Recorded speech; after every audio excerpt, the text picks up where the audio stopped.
Welcome back. Matt, thank you for sticking around, my man. Okay, so we got another song for us, is that right? That's right. This is called Show Me Some Love. Exactly. That's exactly what it's called. Show Me Some Love. Let's hear it, Clint. When we feel judged, but then we do it too. Is it unforgivable? When we see hate, but don't know what to do. Just show me some love. Just show me some love. Just show me some love. Just show me some love. It's unexplainable how we show love when it is. Oh, man. Matt, that's another incredible track. I love that thing. Thank you very much. Good job.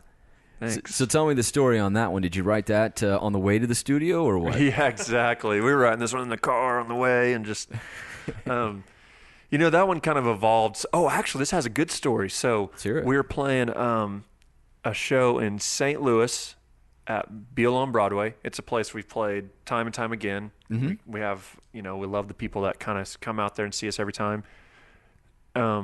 We were on a break and about to go back on. And what we've never done is just ad-libbed a song at any point in the show. We always play. We may have improvisational moments, and we do a lot of that, but not just like, hey, we don't know what we're going to do. So I was backstage, and this idea of a riff came into my head. And so I was like, all right, at the time I think we had a sub on drums with us, but his name was Tremaine. I was like, Tremaine, just here's this beat. Just play this. Brian, here's this riff I'm hearing. You play that. We'll try this thing. Then it goes to this chord here, and I'll figure out some lyrics and we'll figure it out. That's amazing. So we get on stage, and it sounded different at the time. The riff sort of went away on this final version. Yeah. So I get up there, instead of saying "Show me some love," I think I was saying something different. I can't remember what it was now, but the vocal line, the hook of the song and the chorus was something similar to that, but it wasn't "Show Me Some Love." It just was something kind of random. Yeah. It didn't make sense. And I remember the owner goes, when we played that song, was like, were you just messing around when you said that was, you just made that up, right? He thought we really rehearsed it. Prepared it, yeah. Yeah, and we were just giving some spiel, some kind of show kind of thing. And I said, no, we really just made it up. And he goes, that's got to be on your next album. Wow. And I said, all right, well, we'll think about it. And I kind of kept it in my back pocket. And then we started kind of tweaking it and working it and changed it. It really metamorphosed into what you guys heard. But it started off kind of a little more rockin' at the front end of the song as opposed to just at the end. And then that whole end part that just kind of goes a new direction, which sounds kind of funny. But I'm always a fan of like playing different instruments, even if it's a guitar, like playing a classical guitar versus acoustic guitar versus electric will kind of inspire different things. And so that that lick, I actually created that idea on a classical guitar, which doesn't sound like a classical guitar line. Not at all. But the way that the strings felt when I was playing this, They kind of buzzed a little bit. it just sort of was like felt funky and cool. And like I came up with this lick that I was like, for me, that's just way cooler than what I normally write. Like, and I was like, that's pretty, that's kind of cool. I like that. Like and I don't think I would have done any other instrument except for that classical that day. And then it just kind of stuck. It stuck with you. Yeah, I showed the guys and they were like, that's it. Let's do that. Let's riff off that. That's awesome. So that kind of finished out the song. So. You pulled a jazz odyssey like Spinal Tap. Totally. You've seen that movie, right? Yeah, we just went there. It's like, let's make this is cool at 3 minutes. Can we make it 12? Yeah. And go through a few movements? Yeah. Oh, it was awesome. So speaking of your live performances, I've been telling Clint, and I've seen you several times. I'm like, dude, Clint, we're going next time. So where can people see you next? Our next show, so in St. Louis, we're going to be there this coming weekend, August 18th and 19th. And then we'll be in town. Then we're in Lawrence, Kansas. Sweet. August 26th. And I believe the next time for Oklahoma City, which is our hometown show, we're doing a release show at Tower Theater on September 30th. Tower Theater? Yep. That's huge. It's an awesome space. They just reopened it. It's been around for years. The space it's very iconic for Oklahoma City, and they've reopened it. And this is really the first full season of bookings, so it's pretty exciting. Oh man, that's incredible. So you're going to be alongside some big national acts, would be my guess. Yeah, they have some good shows coming through. They have Smash Mouth and David Cook and a bunch of stuff. Mavericks are coming through, and wow, all kinds of great shows. They're really killing it over there. Wow. Yeah. It's exciting. I've been down there. It looks really cool. Yeah. That's awesome. It's exciting. And again, so September 8th is when the album comes out. Yeah, right? September 8th is when the album comes out. Yep, correct. So tell me about this album, because we were talking a little bit before. It seems kind of unique in that it's a double album, but it's unique in that it's not. Explain it to me, please. I can't. Really do a good job. No, yeah, you would have probably done fine, but probably not. Why don't you just take it, Matt? Yeah, please. I'll get just me out run of with this. it. Let's get the facts straight, guys. Yeah. So it's actually a solo album and a romance album, a full band romance album. And kind of the catch to it is the reason why they work together, and I think well, is because the solo album features members from the romance. So I do a duet with Myra. John plays a trombone, featured solos throughout a song, and everybody does something cool and gets to show their talent. Oh, that sounds killer. That's on the cool. solo album. So, and it really wasn't forced. It was like, this song would be cool with a trumpet, or this would be cool as a duet, or and this duet I did with Myra, I actually wrote it a while back. I'd love to do a duet with Myra.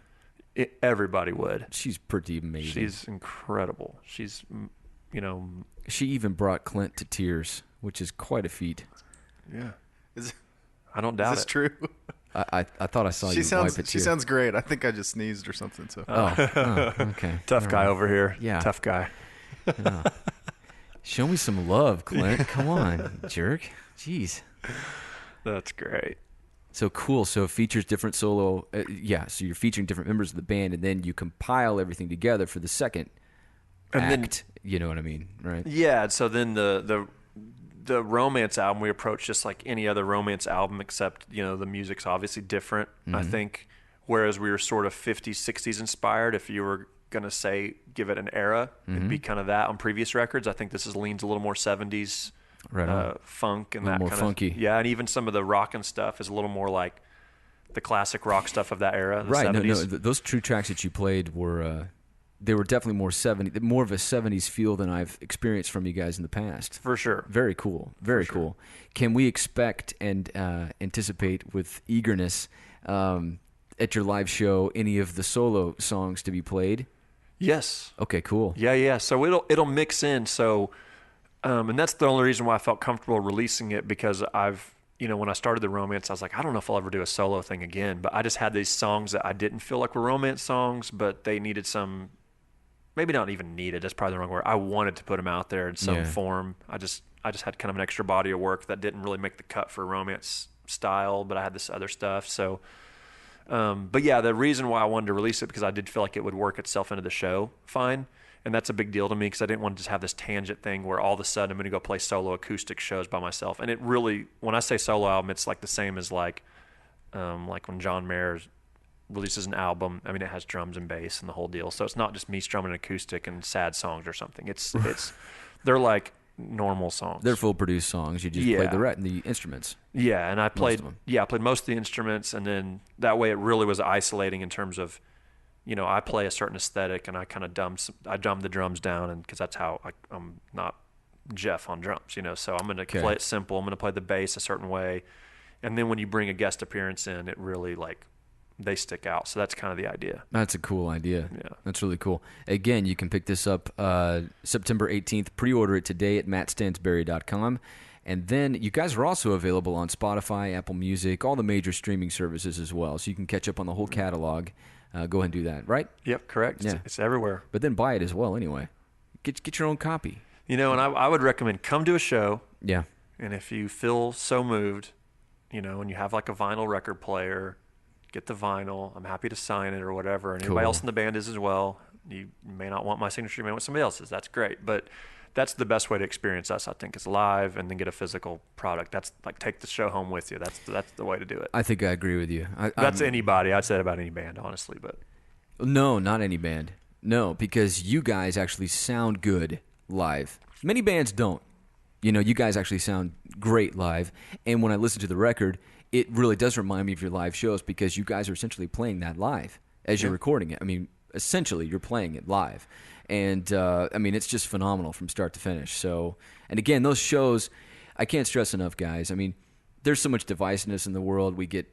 Everything's bipartisan. It seems like you're either on one side or the other. Mm-hmm. Go to one of these shows and stick around and enjoy some excellent music with your peers of all ages, you know, and just forget about life. Listen to some great tunes, dance, move, have a good time. You will not regret it. You really, really won't. And that's why I've always liked this band. It's not just because Matt is a friend of mine and I go back with him. I truly do enjoy his music and I enjoy these shows. So check them out. Check them out. You will not regret it. Awesome. Okay, so anything else, Matt, that you want to talk about before we let you go? No, I mean, I really appreciate you saying what you just said. I mean, that's why we do what we do. You know, we don't just play music because we like to hear ourselves. You know, it's kind of like we don't talk just because we want to hear our own voice. You know, we feel like there's something we're bringing to the table, and it's an experience for people to do exactly what you just said. Hopefully kind of escape some things, some real world problems that, you know, they are real and they need, you know, some unity and some support behind them and some issues. But I feel like our role is really to just kind of put that aside for a second. Let's all just enjoy each other and you know, live life and that kind of thing. And so that's important to us. And we kind of have our musical message is one of unity and love and kind of hope. And that's the role that we play or that we're trying to play. And we enjoy it. And we're honored and humbled to be able to play that role. Cool. So. Well, keep it up, man. Do us all a favor. Keep it up. Again, thank you. MattStansberry.com. Matt, thank you very much for being here. Really do appreciate it. Loved it. Thank you, guys. All right. Clint, we're going to take a break, and then we're going to come right back with the mailbag, and we'll wrap things up. Stick around. Yellow Rose Amplification has been annoying neighbors since 2014. These high-quality, handmade tube amplifiers are at home on stage, in a studio, or in your bedroom, and they are built to last a lifetime. Yellow Rose amps are proudly built in Oklahoma with a Texas state of mind. Exclusive to the Topic Is Yours listeners, Yellow Rose is offering a 10% discount on their flagship amplifier, the RJC10. Check them out at yellowroseamps.com and enter the code TOPIC at checkout. The code again is TOPIC. Yellow Rose Amps. The Rose rocks. We wanted to bring on James today because he's a Japan expert. He's been several times. Wouldn't you call yourself a Japan expert, James? Sure, if that's what you want to label it. I don't have a particular background in Japanese culture or anything, but I do have a lot of practical experience. So, sure, I'm an expert. You're an expert. Well, that's more than me. So. Okay. But, I was there a few years ago. I think it was 2010. I was there in the summer.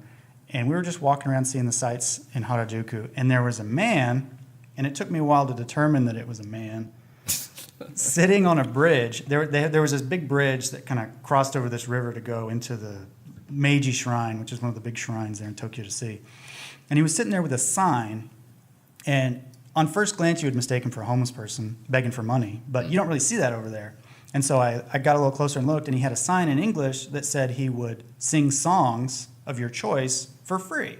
He would sing a song for you for free. And so I was there with a group of friends. Clint was there. And we thought, okay, we're here, we're having fun. Let's see what this guy can do. And so we went up, and he had a list. He had this handwritten list of probably like 100, 200 songs on one piece of paper. And we looked at the list, and there was a Metallica song up there. And I thought, oh, this will be great. Nice. Let's have this guy. And I didn't mention he was wearing like a pink tracksuit, and he had an orange wig with like this pink, like, I don't know, like Mario looking hat on. I mean, he was decked out. I mean, it was odd. And so I thought the sight of this guy singing Metallica in the middle of the street is just going to make my week. And so I said, yeah, sing this one for me. And he looked at it, and he pulled out his cell phone, and he kind of listened to the song in an earbud for a little bit. And then he looked at me, and he said, this is going to be horrible. Can you pick a different one? And I was like, okay. And then I picked a different one, and he said that was no good too. And so finally, he picked one that he wanted to sing, which was it was "Honesty" by Billy Joel. Which that's a good song. Yeah, Good song. I was like, okay, yeah, go for it. And so he pulls out his cell phone, where he's got a cell phone with an earbud, and he's listening to the song like a YouTube video in one hand, and in the other hand he's got a video camera pointing at himself.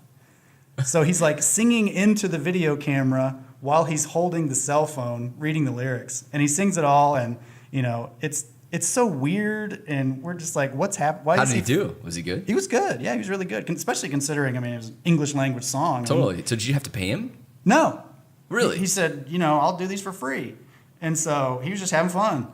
And Is he just there, just hanging out? He was just hanging out, yeah. And so he sang his song, and we clapped, and he handed us a business card, business cards are huge in Japan. I mean, that's like a status symbol. It has your rank or whatever. Sure. And so I was a little off put to get a business card from this street singer.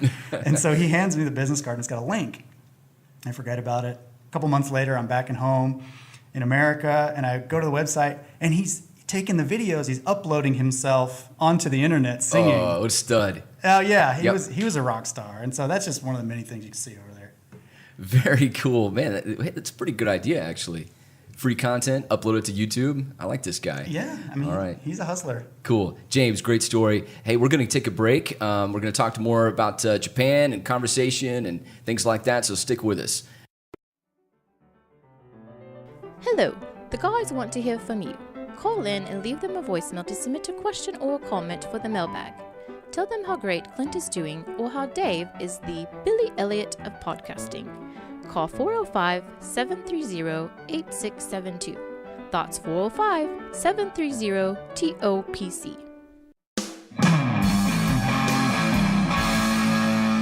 All right, welcome back. Thanks for sticking with us. All right, we've got the mailbag segment coming up here, but we also still have Eric. Eric, come on, dude. I want you to do me a favor here. I want us to try something here, and I want to see what you think. So I think it'd be cool if let's just do a jingle right now. Just you and me and Clint. Let's do it, and it's an intro to the mailbag. You know what I mean? What do you think? You want to do a jingle right now? Right now. Let's do it. We've already got the tagline. So you know how to play? Do you play that guitar riff that's at the beginning of your show? I mean, I could play. I mean, I could fake my way through it. Just play that. I'll scream over the top of it. You will? Yeah. Are you serious? What is it? We're gonna open the mail. Okay, so we're gonna do. I got it. Just get it out. We're doing the mailbag segment, right, Clint? Let's do it. Okay, man. Let's go. Let me dial you up. Okay, play by play. Dave is grabbing the guitar. This ought to be pretty funny. This is gonna rock. Is this thing in tune? Oh yeah. Okay. Hang on 1 second. Let me get you. Why is this so funny to me? Sounds good. Just play that opening riff to the show, man. I got an idea. Just go.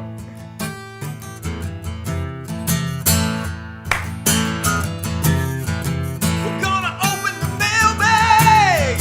It's time to check some mail. Yeah. Keep going. Keep going. We're gonna open the mailbag. It's time to check some mail, yeah.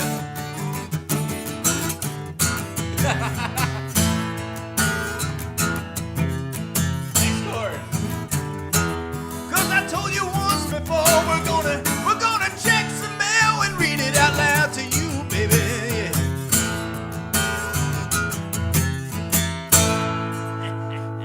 Woo! Yeah. Mail time. Mail time.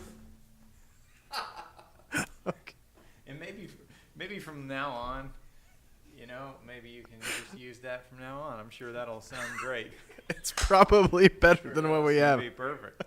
They'll want to sit through that every time. I'm sure that'll sound great. It's like one of those inside jokes you keep telling every day.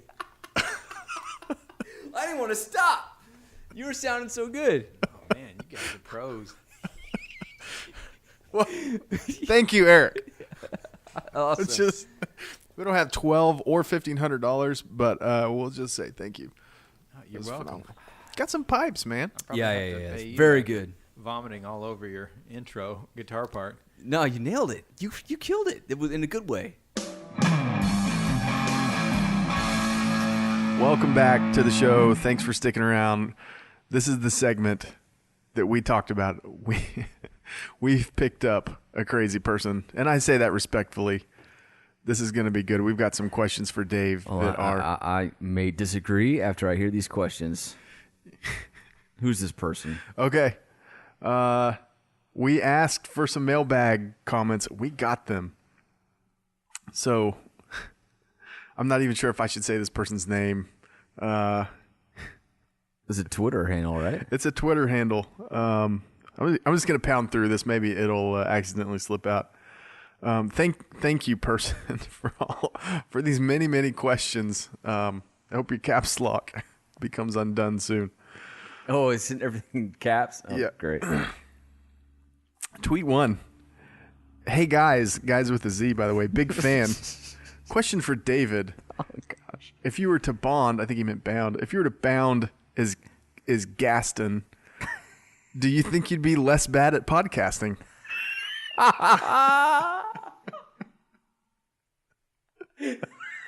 Straight to the heart of the matter. Gosh. Bound as Gaston. Yes, I'd be less bad at podcasting. I'd have a ton of confidence and like swagger. I don't have any of those things. You jerk. Okay, speaking of confidence and swagger, we're going to take it up a notch here.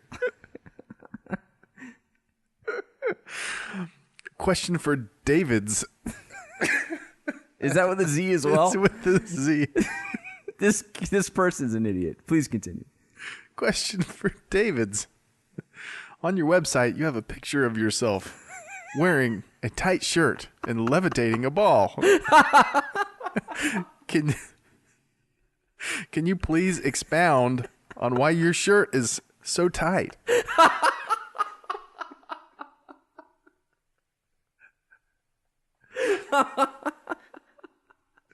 All right, that's the end of the mailbag. Oh my gosh. Great question. It's a size large, by the way. Size large. Come on. Next question. Question for David's. David's loved. Many O's. Loved the vet episode. I love animals. David, if an animal were to go into labor, would you be able to deliver the animal baby? What in the world? No, I wouldn't be able to deliver an animal baby. Okay, then he's got a follow-up. Yeah. What is the largest animal you would be comfortable delivering? A ferret? I don't know. Come on. This person. Who is this person? I say we say this person's name. I think it's supposed to be Disney Lover. Disney Lover. Disney Lover. Disney Lover, you need to get a life, my friend. Keep it coming. Come on. Okay, I'm going to pull it together here.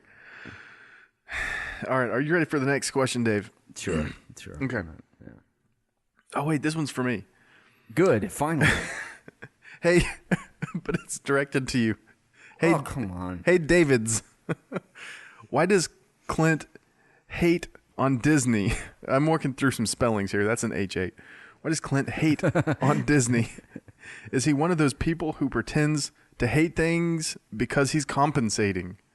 Yes. I will say unequivocally, yes, absolutely. He loves Disney. He's just afraid to say it. Next question. I love this guy. I don't. I do. Disney Lover. Thank you, Disney Lover, for taking the time. I don't know what else to say, but thank you, because I'm having so much fun. I know. Yeah, you are having a blast. Hey, Davids. This guy. How much can you bench press? Is it a lot? Is it a lot? Judging. Hang on, I'm not done here. Judging from the website pics, it is a lot. Is that the end of the question? Yeah, I think that was it. That wasn't actually a question. It's not a lot. It's not a lot. I'm super weak. Please continue. Okay. But the shirts are super tight. Yeah, well, they're size large. Ladies large. Next tweet. David's. Mm-hmm. If you, is that a thing, by the way? Your name with a Z? Or is this just something? Not that I'm aware of. Okay. I don't think this person can type. Pretty consistently can't type. David's. If you were offered a red pill that would make you great at podcasting, or a blue pill that made nothing happen. Clint, I wish you guys could see Clint. He can't get through this. What is this? He can't. He is literally in tears on the ground. He can't. He's done. He is done. Clint, pull it together, man. He's done, guys. I've never seen anybody in this amount of pain and joy at the same time. Here's the question. Let me try that again. Let me make another run at this. Oh, shoot. If you were offered a red pill that would make you great at podcasting or a blue pill that made nothing happen, why did you choose the blue pill?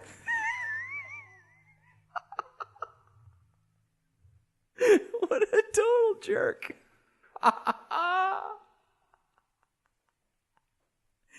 Disney lover, have I offended you? Did I do something to you? Do I know you? I was respectful during the Disney. Are you one of those Disney bounders? Do you go to Disney World and just bound like everybody else? Like all the other weirdos that bound, and now you're really mad at me because I made fun of it? I'm sorry, okay? You're a weirdo, but I stand by that, but I'm sorry. And yes, I took the blue pill, obviously. That's a great question. That's a great question, and that is so funny. Oh, man. All right. All right, I'm going to pull it together here because I'm having a really hard time. There's more? Oh, these are great questions. Next question. David's, please respond to my tweets. David's. Next question. That was just a statement? Please respond to my tweets. Yeah, that was it. He feels so alone. You're not responding to him. Now he gets all of this. Okay. Oh, man. Wow. I should really... I'm going to regain composure here because this is off the charts. David's. How many people have called you the Billy Elliot of podcasting? Okay. I'm sorry. Many people have called you the Billy Elliot of podcasting. How does that make you feel? Okay. I'm ashamed to say I don't get the reference. Clint, can you fill me in, dude? You're looking it up. You're typing it on are you Googling the name Billy Elliot so I could see this human being? Okay. Play by play, Clint's typing and pinching and zooming and selecting, obviously, the worst picture possible. Now he's handing me his halfway broken phone. Who's this Billy Elliot? It's a guy who is he's in a ballet company, and he's a guy. So he doesn't fit in. Well, yeah, I say that I don't fit in. I don't fit in anywhere. Thanks a lot, Disney lover. Gosh. I've always just been a weirdo. But it feels great. It feels great. It feels even better now that people are noticing it and that we're broadcasting it to all of our listeners, and this will be around forever on iTunes. And Clint is literally on the ground. He has removed his headset. He's gotten up from the ground. He's leaning against the wall. He's in tears of pure joy and ecstasy at my demise. Thanks. Now he's trying to regain himself. Well done. Oh, shoot. Yeah, impressive work by our producer. Thank you. The Billy Elliot of producing. Here we go. For David, for David's. This has got to end. I'm laughing at you, Clint. I'm laughing. I haven't even seen the question. This is going to be a good one. Shoot. I'm having such a hard time here. No, you're doing great. For David's, how long have you played the flute? What does that even mean? There's more. What inspired you? What inspired me? Let me just guess at the end of the question here because Clint can't get it through it. What inspires you to keep playing? The flute? I don't play the flute. For the last time, Disney lover, I don't know what you have against me. I shared nothing but goodwill towards you, or at least I did. Now I want to beat you up. And I don't think the flute's a beautiful instrument. I wish I actually knew how to play the flute. I've always been a fan of the woodwinds. I'm more of a clarinet guy. Okay, hang on. We have some more here. Oh, gosh. Are you serious? Oh, Can yeah. we play the jingle and go home? Hang on just a minute. He's got some more on his mind here. He's got to get this one off his chest. For Dave. Oh, is that with a Z? No Wow, Z he's getting better. Good job. Yeah, well done. Other than Mike Tyson and Elmer Fudd. Come on, seriously. This is ridiculous. Who would you list? Other than Mike Tyson and Elmer Fudd. This human being, you need to get a job. Find something to do other than hang out on Twitter. Who would you list as your podcasting influences?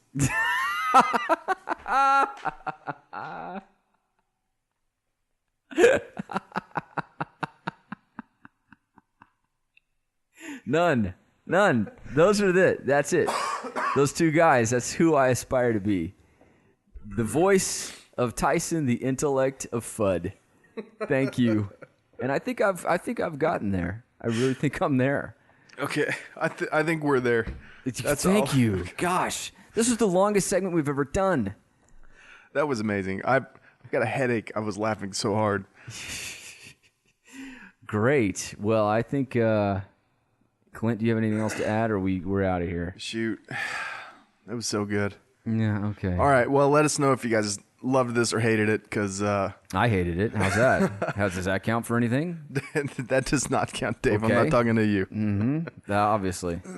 All right. Well, Disney Lover, thank you so much. And thank you to everybody else who tweeted in. You can also get us on the mailbag on our website. We've talked about that, 45,000 times, but do it anyway. This has been fun. I'm going to go cry myself to sleep, and we'll see you next time. Until then, this is Clint and Dave signing out. I wish I actually knew how to play the flute.